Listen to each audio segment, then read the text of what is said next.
Loneliness is one of the worst emotions that you can possibly feel. It's incredibly corrosive to the soul.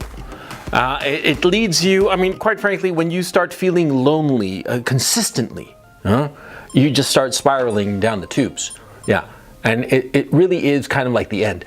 Not feeling alone. No.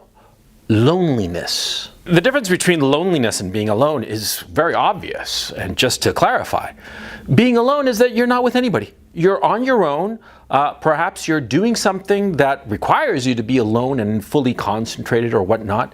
Yeah, you're just not in the presence of other people.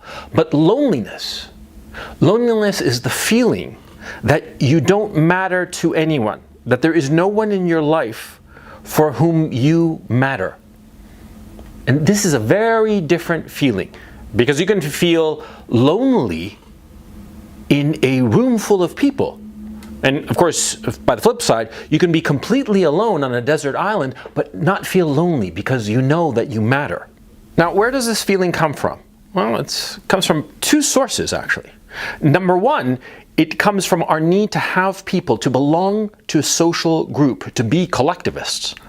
And on the other hand, the second reason is when we feel we don't have a woman in our lives, i.e., we are not going to procreate. In our ancestral past, for all of human history except the last couple of hundred years, we have needed other people to survive. On our own, we cannot survive. Not like an eagle or like some, bear or something. Bears and eagles can survive on their own. Human beings cannot.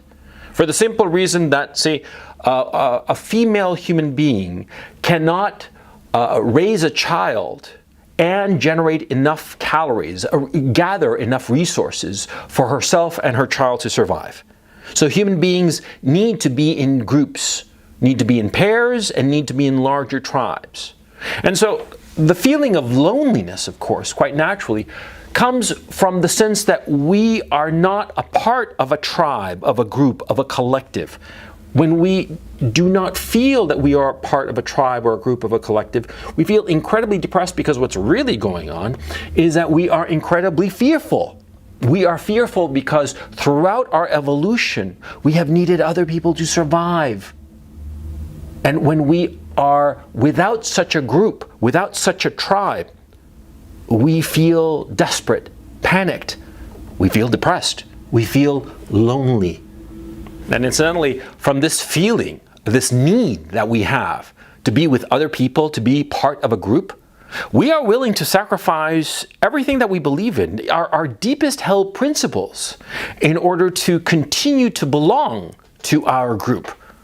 That is human nature.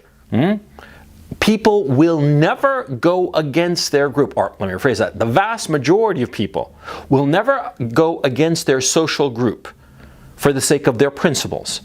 They will always shave their principles a little bit here or there, or just change them outright, sometimes change them 180 degrees in order to conform to the group, because we human beings need the group to survive. When we feel that we're not a part of a group, we feel lonely. We feel depressed. We feel like we're dying. I'm sure it's happened to you, because it certainly happened to me at different points in my life. Most definitely. I felt that there was no group for me, and I felt like I was dying. Oh, what was that? Well, because in a sense, our bodies, our ancestral hindbrains are telling us that we are in mortal danger. It's telling us that if we do not get with a group right quick, we're going to die. We're going to be eaten by a lion or something. Yeah? Of course, that doesn't happen in our modern society, of course, but our hindbrain doesn't know that. And so we feel lonely. We feel incredibly lonely. And it breaks our heart. It sends us to these spirals of depression. On the other hand, there's the issue of women and reproduction. Apart from the will to survive, the will to reproduce is the strongest emotion we have. It's, of course, necessary for our species, of course. If we didn't have the drive to reproduce, you wouldn't be here, I wouldn't be here, our whole species wouldn't be here, for crying out loud, of course. So, of course, our need to procreate, our need to get with a woman, will be a driving factor. It makes us horny, of course. But when we are not with a woman for a consistent period of time, then we start feeling really lonely.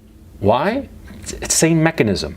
The same exact mechanism. See, our instinct is to survive and reproduce, and when we are not reproducing, when we don't even have the possibility of reproducing because we don't have a woman in our lives, we feel incredibly lonely. And this feeling of loneliness, what does it drive us to do? It drives us to meet with other people, to get with women, to get with any woman, even a woman who's completely, the wrong woman for us. We're willing to get with the wrong woman in order to alleviate this feeling of loneliness. See? Now, why am I talking about this? Why am I bringing this up? Why am I explaining it this way? Very simple. You see, when you understand the source of an emotion that you have, particularly a negative emotion like loneliness, then you can manage it better. Our contemporary society has created all kinds of technological advances, and it's created these advances by creating cities, by division of labor, by atomizing people, and putting people into different slots in order to maximize the human resource. I mean, guys who are good at math, they get shuffled off to math departments, they become engineers, then they build doodads. People who are good at other things get shuffled off in other directions. But you see my point. Our society is incredibly good at this, and the technological, the technology all around us, our self-driving cars, our airplanes, our indoor plumbing, all of this is because of our social organization that has maximized labor resources. But of course, the flip side of that is that it's atomized us and made us feel so alone. We don't feel that we belong anywhere. And that's why you see all of these efforts to create quote-unquote communities. I mean, people strive to make communities and call it a community when the bonds, the social bonds connecting people are so incredibly tenuous. Where do you think that comes from? It comes from our desire, our need to belong to a tribe so that we don't feel so lonely. Now, once you understand this, once you understand the source of your own loneliness, then you can do something about it. Yeah, not only can you do something about it, you can make sure that it doesn't hurt your life. A lot of times, people do terribly stupid things because of a driving emotion that they cannot control. A person who is panicked, something happens and they're afraid and their fear overwhelms them and they are just running in a blind panic. What happens to such people? Well, they usually wind up running off a cliff. Of course, a physical cliff or a metaphoric cliff, of course. But the point I'm trying to make is that, you see, we human beings, when we give in to our emotions, we run blindly and we make horrible decisions. Decisions that in the short term, in the very short term, might alleviate the feeling that we want to avoid. But in the medium term and certainly the long term, the decision is a catastrophe. I mean, you're feeling incredibly lonely, you don't have a woman in your life, you come across the first woman who gives you the time of day, right? And she's a junkie, drug addict, prostitute. But you're so desperate for companionship that you hitch your wagon to her, and all of a sudden you realize, you're married to a junkie whore, It's a fucking disaster, of course. But you see my point. See, when you don't understand the source of an emotion, you give in to that emotion.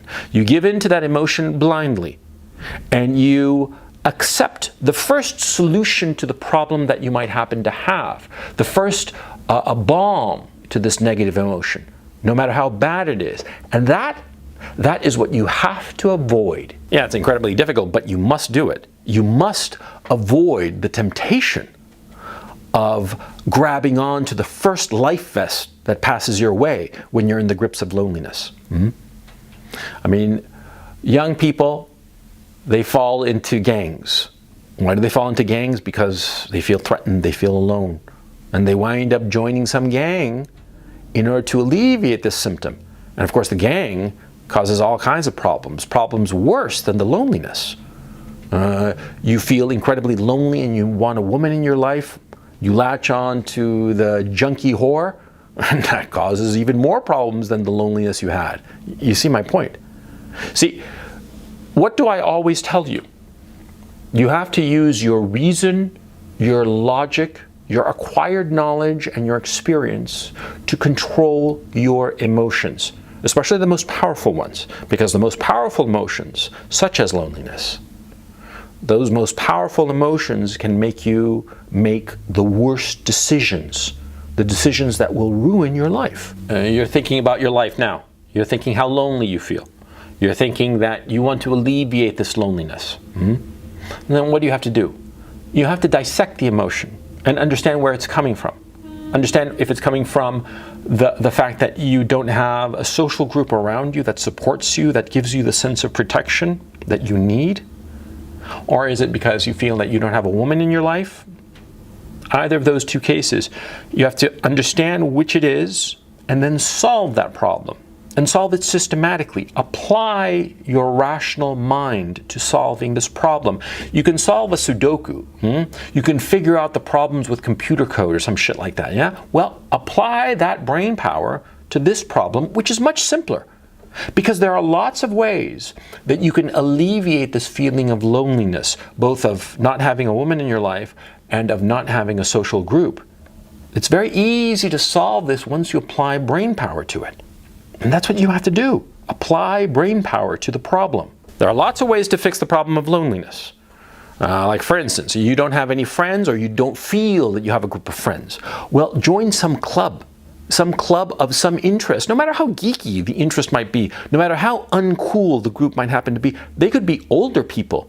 I mean, really old people. One of the groups that I like to frequent, I can't frequent it here in Kharkov because there aren't any, is bridge clubs. You know, contract bridge, the card game. I love playing contract bridge. It's a great game. Yeah? And all the other people who play it are old farts. I mean, they're really old, yeah? I mean, I'm 53 and I'm a young'un, okay? But yeah, it's a lot of fun. And who cares if the people aren't cool, because when I show up, they're happy to see me and we talk about something that we all enjoy. And there's that feeling of connection. You like some rock band, you like some video game or whatever. But the important thing is that you need to come across these people face to face, live, in the flesh. Online, it's not enough. Online, it's not the same. Because there is a huge difference between talking to somebody or interacting with somebody online via DMs, maybe even a Skype call or two, and talking to them face to face, 3 feet away from them. It's a completely different experience. It's a completely richer experience. It's a necessary experience for you. You need that human interaction, that live and in-person feel. I mean, you don't have to grab onto them and touch them and all that kind of weird crap. No, but I mean, you do need to feel their presence. And insofar as women is concerned, well, that's the whole point of game. It's to learn game. That's what I tell you guys all the time. My channel and my content is not game oriented. I'm not here to teach you how to, run game, but learn it. There are lots of instructors that teach it, and you have to learn it, and that's how you get girls. Okay? So my point, there are solutions to this problem, and there are solutions that you can acquire very easily and fix this problem. A lot of guys wind up killing themselves because of loneliness. Well, I'm not kidding. Think about it. Lots of guys, they feel so lonely, they feel so isolated, with no group of friends, nobody who cares for them, or that feeling that nobody cares for them, and no woman in their life, and no joy or happiness, and they wind up killing themselves instead of fixing the problem. All problems can be fixed, except death. That's the one problem that cannot be fixed. And so you who feel lonely, you who feel so miserable that you want to just roll over and die, start thinking of why you're feeling this and start using your brain power to fix the problem.